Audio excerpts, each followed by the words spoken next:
GOMS e CTT. Para que utilizar a análise de tarefas? A análise de tarefas deve ser feita no início de um ciclo de desenvolvimento, pois permite a quem irá desenvolver o produto saber para quem ele está fazendo o produto. Existem dois tipos de análise de tarefas, a formal e a informal. A informal são perguntas sobre a análise de usuários e tarefas, e a formal é formada de etapas, onde podem utilizar alguns diagramas e é nela que vamos focar. Existem três tipos de análise de tarefas formais: HTA, GOMS e CTT. Isso aqui é um exemplo de HTA.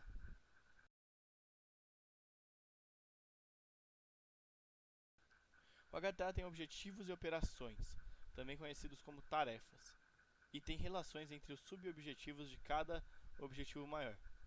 O símbolo de maior significa sequência. Por exemplo, 1 é maior que 2 significa que deve ser realizada a tarefa 1 e em seguida a 2. O símbolo barra significa uma seleção. Você deve escolher entre 1 e 2 quando estiver escrito 1/2. Já o símbolo de mais significa que as duas operações podem ser feitas paralelamente. No HTA também é importante você apresentar uma tabela com os problemas e recomendações de cada tarefa. Diferente do HTA, o GOMS não apresenta um diagrama e sim tópicos. O GOMS significa objetivos, goals, operações, operators, métodos, methods e seleção, selection. Com essas quatro tarefas é possível descrever a funcionalidade de um sistema. Uma explicação em GOMS se parece com isso. Note que a ideia de dependência é muito parecida com a de HTA, porém ele entrega a tabela direto nas operações, não precisa separar em duas coisas diferentes. Já o CTT existem quatro tipos de tarefas: de usuário, de sistema, interativas e abstratas. As de usuário são realizadas fora do sistema. As do sistema são realizadas sem interação com o usuário. As interativas são as que ocorrem com a integração do usuário com o sistema.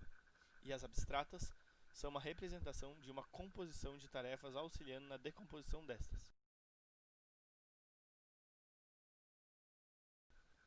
No CTT existem alguns símbolos para a relação entre as tarefas e esses são eles. T1 maior que T2 significa ativação. T2 só pode ocorrer depois de T1. T1 abre e fecha chaves maior que T2 significa ativação com passagem de informação. É igual ao anterior, porém T1 passa informação para T2. T1 chaves T2 significa seleção, que tu escolhe entre um deles.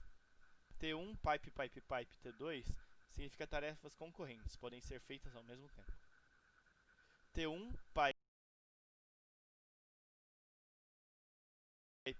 chaves pipe T2 significa as tarefas concorrentes comunicantes. Além de poderem ser feitas ao mesmo tempo, elas podem trocar informação.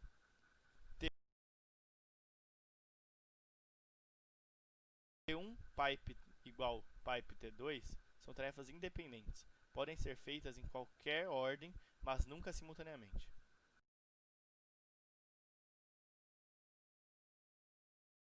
T1 abre chaves maior que T2. Desativação. A T1 é interrompida completamente se T2 começar a ser executada. E T1 pipe maior que T2, suspensão. T1 é interrompida, porém volta a ser executada quando T2 acabar.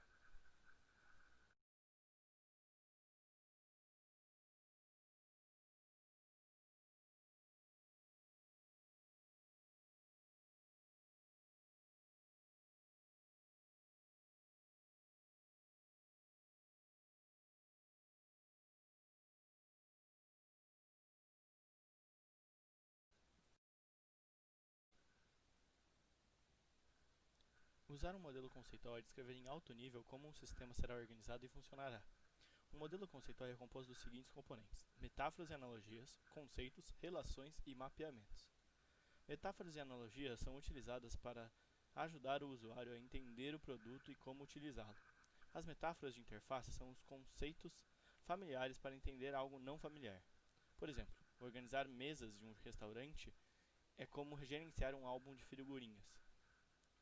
Conceito é o que o sistema mostra aos usuários, como objetivos de domínio de tarefa, atributos dos objetivos, operações sobre os objetos. Relações são as ligações entre os conceitos e o modelo conceitual. E o mapeamento é a integração do modelo conceitual e dos conceitos de domínio de tarefa. Os modelos conceituais devem ser o mais simples possível, mas sem perder informação, e também devem focar na tarefa, mapeando diretamente as operações do sistema e da tarefa. Eles devem descrever o que as pessoas fazem no sistema e o que elas precisam saber para utilizar o sistema, nada mais, e se referem a objetos, atributos e ações do projeto.